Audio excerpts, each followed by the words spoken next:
성경 말씀 에베소서 2장 14절에서 18절까지 말씀을 봉독하겠습니다.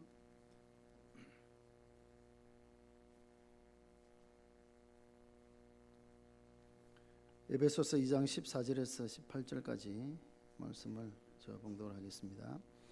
그는 우리의 화평이신지라 둘로 하나를 만드사 원수된 것 곧 중간에 막힌 담을 자기 육체로 하시고 법 조문으로 된 계명의 율법을 폐하셨으니 이는 이 둘로 자기 안에서 한 세 사람을 지어 화평하게 하시고 또 십자가로 이 둘을 한 몸으로 하나님과 화목하게 하려 하심이라. 원수된 것을 십자가로 소멸하시고 또 오셔서 먼 데 있는 너희에게 평안을 전하시고 가까운 데 있는 자들에게 평안을 전하셨으니 이는 그로 말미암아 우리 둘이 한 성령 안에서 아버지께 나아감을 얻게 하려 하심이라. 아멘. 할렐루야. 찬양대 찬양하겠습니다.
기도하겠습니다. 하나님은 사랑이시라 하였습니다. 입으로만의 사랑이 아니라 독생자도 우리를 위하여 보내주신 그 하나님의 사랑, 또 예수님은 사랑이신데 자기 사랑을 사랑하시되 끝까지 사랑하신다 하셨는데 정말 십자가에 죽기까지 우리를 위한 그 사랑을 베풀으신 그 은혜를 기억하며 감사합니다. 이 예수님이 찾아오신 날을 기념하는 성탄의 절기에 매주 우리 그 의미를 새기며 또 말씀을 묵상합니다. 오늘도 평화의 예배를 통하여 이 땅에 평화를 주시러 오신 그 주님의 그 성탄의 의미를 새기려고 합니다. 성령께서 우리의 마음들을 열어주시고 그 의미를 깨달아 은혜를 누리는 이 한 시간 되게 하여 주옵소서. 부족한 종을 붙들어 주시고 하나님의 말씀만 잘 전할 수 있도록 도와주시고 듣는 우리 성도들 이 시간 말씀에 집중하여 전하는 자와 듣는 자가 함께 은혜 나누는 시간 되게 하여 주옵소서. 우리의 모든 것들을 맡겨올 때에 예수님 이름으로 기도하옵나이다. 아멘. 에베소서는 바울이 쓴 여러 권의 신약 서신들 가운데에 옥중 서신 중에 하나입니다. 에베소서, 빌립보서, 골로새서, 빌레몬서 이 네 권의 성경을 로마 옥중에 죄수의 몸으로 있을 때에 기록을 했다라고 해서 옥중서신이라 이렇게 말합니다. 바울이 13권의 신약 성경 그 서신이다 이렇게 신약 성경에 수록이 되어 있는데요. 에베소서를 바울 신학의 정수라 이렇게 표현을 하고 있습니다. 짧은 이 서신이지만 이 속에 바울의 모든 신학이 함축되어져 있다라고 이렇게 표현합니다.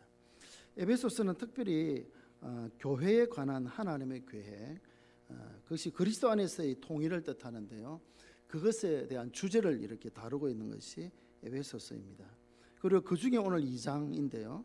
2장은 1절부터 22절까지 이렇게 되어 있는데 크게 두 부분으로 나눌 수 있습니다. 1절에서 10절까지 그리고 둘째 단락은 이제 11절에서 22절까지 이 두 단락으로 나눠져 있는데 우리 성경에도 보면 딱 그렇게 11절 앞에 표시가 되어 있죠. 문단이 바뀐다라고 표현이 되어 있는데 사실 편지에 이렇게 다 문단이 있고 몇 장 몇 절 있는 것은 아니죠. 편지는 쭉 기록되었는데 후대에 내려오면서 성경을 보다 쉽게 이해하도록 하기 위해서 장을 나누고 절을 나누고 문단을 나누고 이렇게 했는데요. 그러니까 성경학자들 볼 때에 1절에 10절까지와 11절에 22절까지는 좀 강조점이 다르다라는 것을 이제 표현하고 있죠. 1절에 10절까지의 주제를 잡으라면은 화해입니다. 화해. 하나님의 진노 아래 있는 인간의 적나라한 모습을 그러나 그 가운데 구원의 길을 베푸르신 그 하나님의 은혜를 기억하면서 죄와 허물로 인하여서 하나님과 단절되었던 원수되었던 그런 우리들이 예수 그리스도의 공로로 하나님과 화해하게 되어졌다라는 것이 문단 10절까지 내용이고요. 11절부터 이제 22절은 이제 평화의 사신이신 예수 그리스도를 통하여서 이제 하나님과 화목될 뿐만 아니라 그 당시에 사실 유대인들과 이방인들 사이가 좋지를 못했죠. 원수되었던 그 이방인들과 유대인들 사이가 다시 화목이 이루어지는 그것에 대해 그것을 이제 통일이라 이렇게 표현을 했는데요. 그것을 이제 주제로 삼는 것이 이제 둘째 문단 11절에서 22절까지입니다. 그리고 이제 둘째 문단의 제일 마지막 부분에 가서 보면 교회를 설명하면서 건물로 소개하고 그래서 함께 지어져 간다라고 이렇게 표현을 하고 있죠. 그래서 이 화해와 통일은 결국 그리스도 안에서 이루어질 것이다라는 것을 이제 강조점을 두고 있습니다.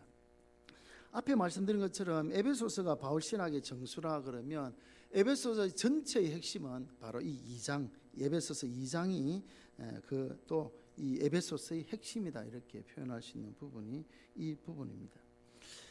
이 장을 이렇게 쭉 읽어가 보면 이제 여러 가지 특색적이 있는 것이 있는데 그 중에 하나가 뭔가 하면 그때의 이제는이란 이런 표현입니다. 2절에 가서 보면 그때의 흠물과 죄로 죽었던 바로 그때 우리는 어떤 자들인가라는 것을 쭉 설명을 하죠. 그러나 7절에 가서 보면 그 다음에 이제 가서 보면 이제는이라는 것이 구체적으로 이렇게 나와 있지는 않지만 이제는 그 이후에 이제 우리가 누리는 이제 4절부터 이제 그런 내용이죠. 그때의 허물과 죄로 죽었던 그때 우리의 모습은 2절과 3절에 정말 소망 없는 그런 우리들, 불쌍하고 가련하고 비참하고 또 소망 없는 그런 참 인생, 저주 아래 있는 그런 인생이었지만 4절에 생략이 되었습니다만은 그러나 이제는 긍휼이 풍성하신 하나님의 사랑이 그 사랑의 큰 사랑을 우리가 힘입어서 우리가 다시 살리심을 받았다. 그때의 이제는 이제 이런 거로 이렇게 이해를 할 수 있습니다. 그래서 그 이전에는 우리가 이런 자였는데 이제는 우리가 이런 자가 되어졌다라고 하는 것인데요. 그것이 이제 둘째 부분에 와서도 역시 마찬가지로 그런 구조가 이렇게 나타납니다.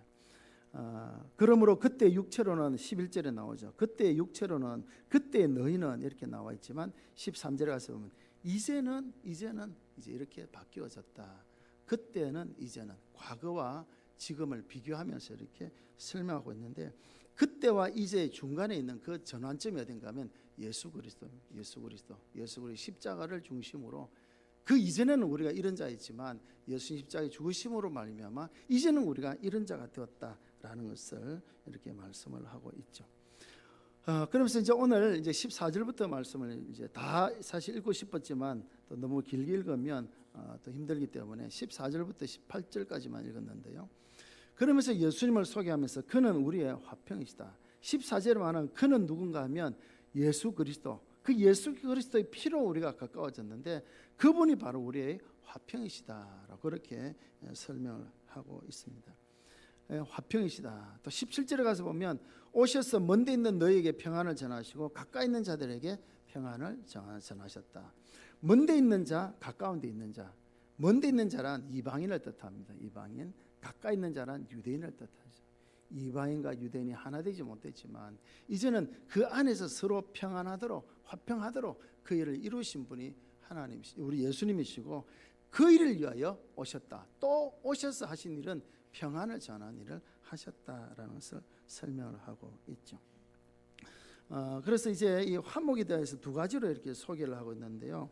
하나는 하나님과 우리의 화평, 하나님과 우리의 화평을 먼저 설명을 하고 있고요. 그것은 수직적인 관계라. 하나님과 우리의 관계니까 수직적인 관계죠.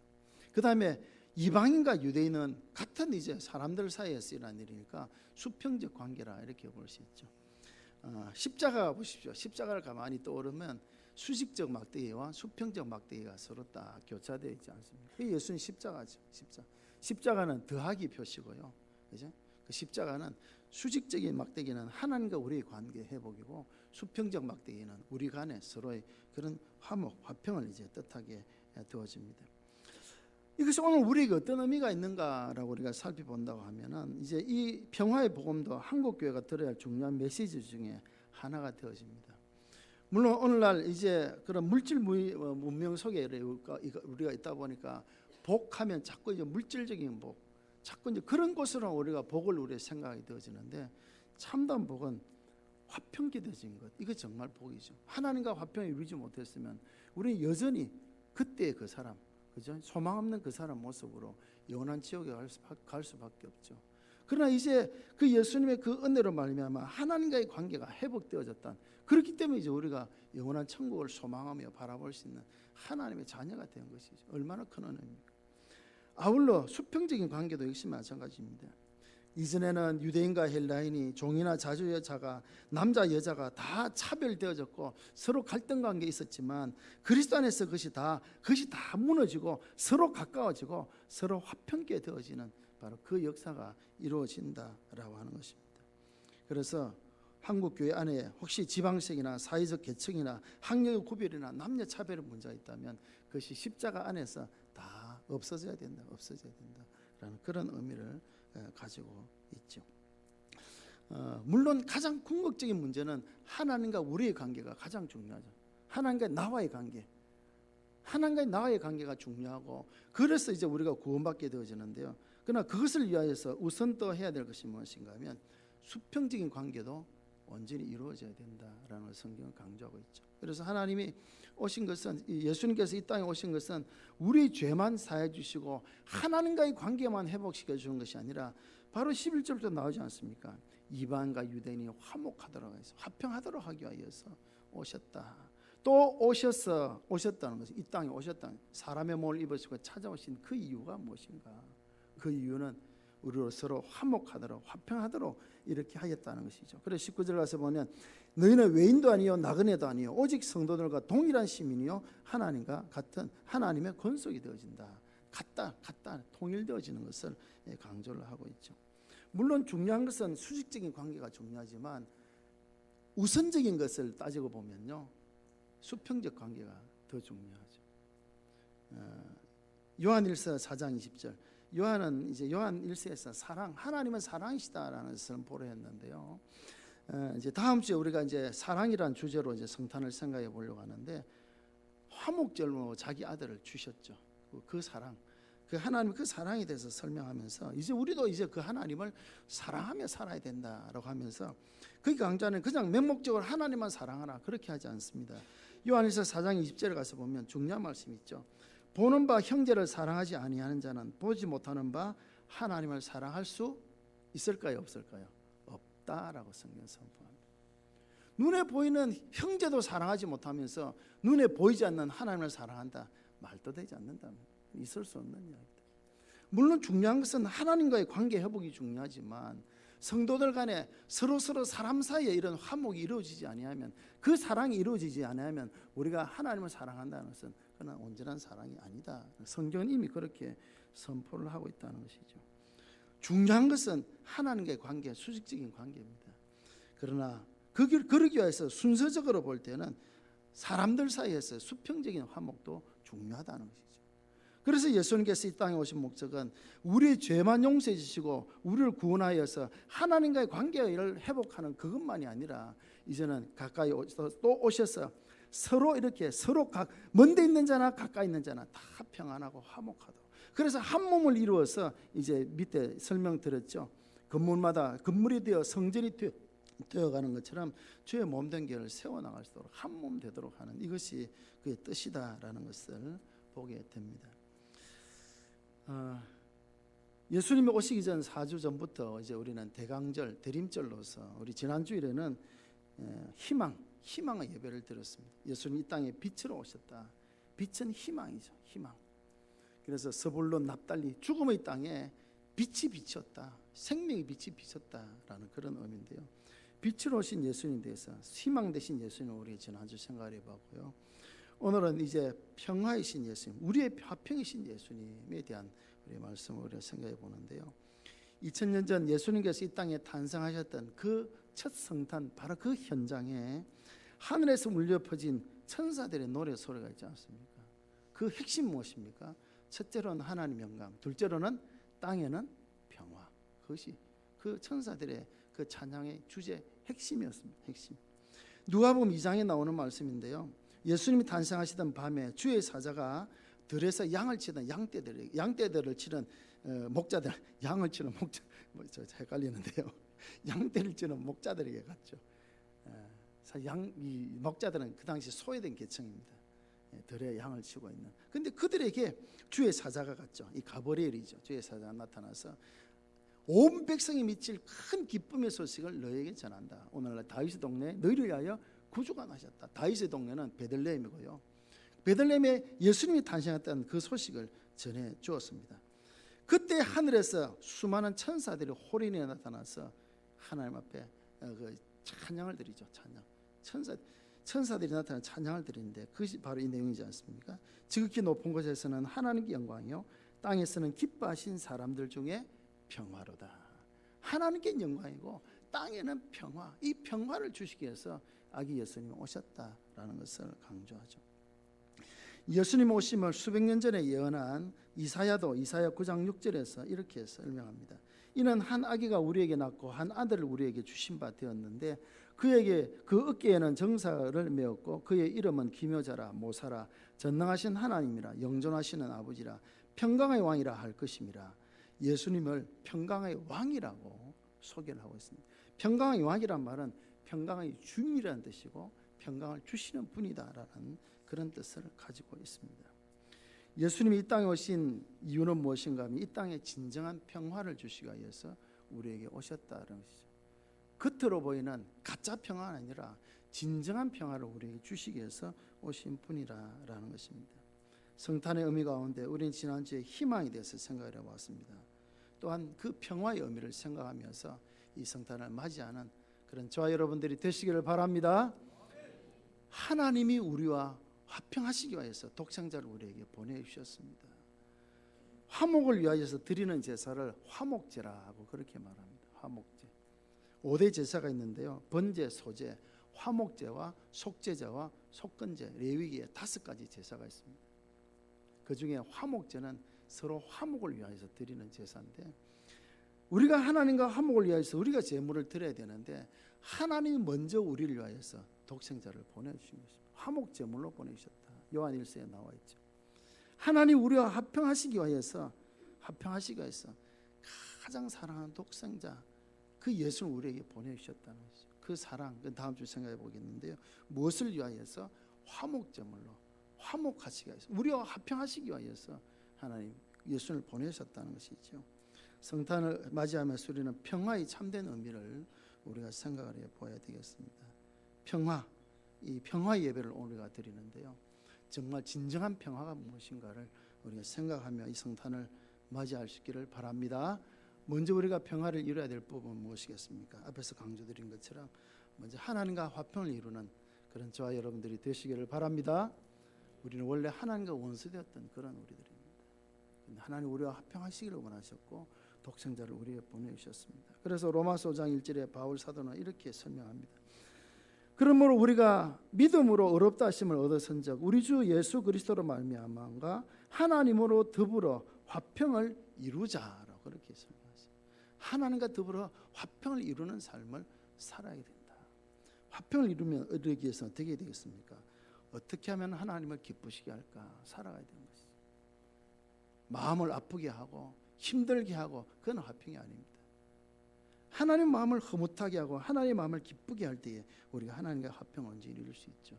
먼저 하나님 우리와 화평하시기 위해서 우리의 죄의 문제를 해결해 주셨는데 이제 우리는 하나님과 더욱 화평을 이루어갈 수 있는 그런 우리가 되어야 되고 어떻게 하면 하나님을 기쁘시게 할까를 먼저 생각하며 살아가는 그런 우리가 되어야 되는 것입니다. 두 번째로 또 우리가 화평을 이루어야 될 부분은 우리 사람들 사이에 서로 수평적인 이 화목이 온전히 이루어져야 된다. 앞에서 말씀드린 것처럼 궁극적으로는 하나님과의 화평이 이루어져야 되지만 우선적으로 시간적으로 보면 보는 바 그 형제를 먼저 사랑하는 우리에게 있어져야 된다라고 한 것이죠. 고린도전서 7장 15절 하나님은 화평 중에서 너희를 부르셨다라고 그렇게 말씀하고요. 로마서 14장 19절은 이러므로 우리가 화평의 일과 서로 덕을 세우는 일에 힘을 써야 된다. 화평의 일과 덕을 세우는 일에 힘을 써야 된다라고 그렇게 말씀을 하고 있습니다. 우리가 잘 아는 팔복의 말씀 가운데 마태복음 5장 9절 말씀에 예수님께서 그렇게 말씀하셨죠. 화평케 하는 자는 복이 있나니 저희가 하나님의 아들이라 일컬음을 받을 것이다. 하나님의 아들은 어떤 자가 되어야 된다고요? 화평케 하는 자가 되어야 된다. 우리가 하나님의 자녀라고 하면 우리는 화평케 하는 자가 되어야 된다라는 것을 말씀하고 있죠. 히브리서 12장 14절은 이렇게 말씀합니다. 모든 사람으로 더불어 화평함과 거룩함을 좇으라. 여기서 좇는다는 것은 지옷이 하나입니다. 지옷이 두 개, 쫓으라가 되면 내어 쫓는 것이 되지만 좇으라가 되지면 좇는다는 의미는 바짝 붙어 간다는 그런 의미가 있거든요. 예. 우리 경상도에서는 좇는다와 쫓는다 구별이 잘 안 될 때가 있는데 잘 봐야 됩니다. 잘 봐야. 좇는다는 것은 탁탁 붙는단 말이거든요. 화평함과 거룩함을 정말 이루는 그런 삶을 살아가. 그 다음에 중요한 말씀이 나옵니다. 이런 것이 없이는 아무도 주를 보지 못하리라. 주를 보지 못한다면 무슨 말이겠습니까? 쉽게 표현하면 천국 못 간단 말이에요. 천국 못 간다.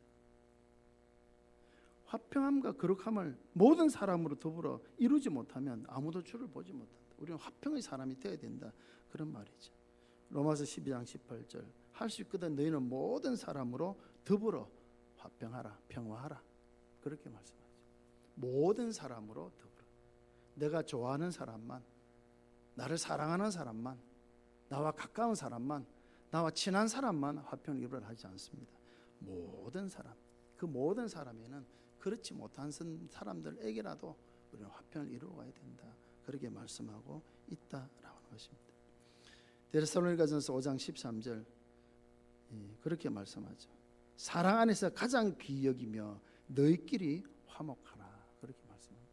하나님과도 화목해야 되지만 우리끼리도 화목이 되어져야 된다라고 그렇게 말씀하고 있습니다. 세 번째 우리가 화평을 이루어야 될 부분이 무엇인가라고 하면 하나님과 세상을 화평케 하는 삶을 살아가는 그런 우리가 되어야 됩니다. 골로새서 1장 20절 말씀 그의 십자가의 피로 화평을 이루사 만물 곧 땅에 있는 것들이나 하늘에 있는 것들을 다 그로 말미암아 자기와 화목해 되기를 기뻐하셨다. 그렇게 말씀하죠. 우리가 하나님과 더불어 화평할 뿐만 아니라 모든 사람과 더불어 화평해야 되는데 그것으로 끝이 아니라 이제는 이 세상과 하나님을 화목하게 하는 그것을 우리에게 맡기죠. 하나님은 그것을 원하신다는 것이죠. 땅에 있는 것이나 하늘에 있는 것들 다 그로 말미암아 자기와 화목해 되기를 기뻐하신다. 우리만의 화목이 아니라 세상 모든 것과 화목되기를 원하신다. 그래서 고린도후서 5장 18절 19절은 그가 그리스도로 말미암아 우리를 자기와 화목하게 하시고 예수 그리스도 십자가로 말미암아 하나님과 우리를 먼저 화목하게 하셨어. 그리고 우리에게 뭐 하셨습니까? 화목하게 하는 직책을 우리에게 주셨다. 곧 하나님께서 그리스도 안에 계시사 세상을 자기와 화목하게 하시며 또 화목하게 하는 말씀을 우리에게 부탁하셨다. 하나님은 우리에게 화목하게 하는 말씀을, 세상과 하나님을 화목하도록 그 화목하게 하는 말씀을 우리에게 주셨다는 거죠. 그게 무엇입니까? 복음이죠. 복음. 우리에게 복음을 주신 이유는 우리가 그 믿고 구원받는 것, 그것도 1차적인 목적이 있지만 내가 받은 그 구원의 복된 소식을 전하라는 것이죠. 그래서 믿지 않는 자들, 구원받지 못한 자들에게도 이 복음을 전하여서 그들도 예수 믿고 구원받을 수 있도록, 하나님과 화목할 수 있도록 이 사명을 감당해야 된다라고 하는 것입니다. 성탄은 우리의 정말 복된 날입니다. 기쁜 날입니다. 정말 의미 있는 날입니다. 우리 성탄을 백화점이나 세상 상술에 빼앗기는 그런 우리 되어서는 안 됩니다. 참된 의미를 새기는 그런 우리가 되어야 되겠고요. 이 성탄의 의미는 평화의 의미가 있다. 예수님께서 유대 땅 베들레헴에서 태어나실 것을 예언한 선지자가 미가 선지자입니다. 구약에 나오는 미가서 5장 2절에 보면 베들레헴 에브라다야, 너는 유다 족속 중에 가장 작을지라도 이스라엘을 다스릴 자가 네게서 내게로 나올 것이라. 베들레헴은 작은 도시입니다. 작은 마을입니다. 소도시입니다. 작은 도시입니다. 그러나 이스라엘을 다스릴 자가 내게로 나올 것이다. 예수님의 탄생을 이제 예고를 했죠. 그 베들레헴이 태어나실 것을. 베들레헴, 제가 성탄 때마다 설명드립니다만 왜 예수님께서 베들레헴에서 태어나셨는가? 베들레헴이란 뜻은, 베이트란 말은 집이란 뜻입니다. 레헴이란 말은 떡이란 뜻입니다. 벳엘 하면 엘은 하나님이거든요. 하나님의 집이다라는 그런 뜻을 가지고 있고요. 베이트레헴, 그래서 떡의 집이라는 그런 뜻입니다. 떡의 집. 거기 유명한 떡방간이 있어서 그런지 모르겠지만 저도 이스라엘 가봤는데 없더라고요. 방앗간이 없더라고요. 근데 그 지명 이름이 베이틀레헴, 떡의 집입니다. 왜 그럴까요? 생명의 떡이신 예수님께서 태어나신 거예요. 그렇게 생각하면 잊어버리지 않겠죠. 요즘 내가 그랬죠. 나는 하늘로부터 내려온 참 떡이다. 떡. 만나는 먹고도 죽었지만 나의 이 떡을 먹는 자는 죽지 않는다. 예수님께서 말씀하셨죠. 그래서 베들레헴 태어났는데요. 그 미가서 5장 2절에 베들레헴에서 태어나실 것을 예언한 그 미가는 바로 그 5장 5절에서 이렇게 말씀합니다. 그 예수님에 대해서 설명하면서 이 사람은 평강이 될 것이다. 평강 그 자체라는 거죠. 평강 그 자체. 평강을 이루기 위해서 오시는 분이시다 라고 그렇게 소개를 하고 있다는 것이죠. 그래서 예수님께서도 요한복음 14장 27절에서 이렇게 말씀하죠.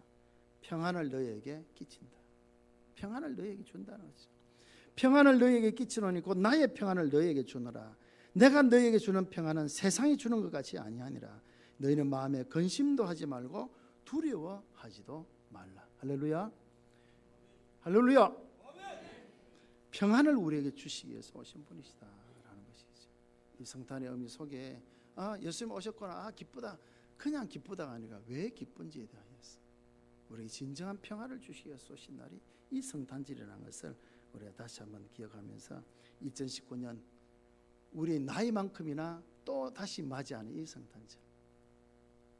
제가 올해 60입니다만 이제 60번째 이제 성탄절을 맞이하겠죠.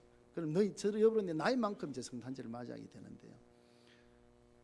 2019년 성탄절은 이 의미를 새기면서 정말 의미 있는 성탄을 맞이할 줄을 바랍니다.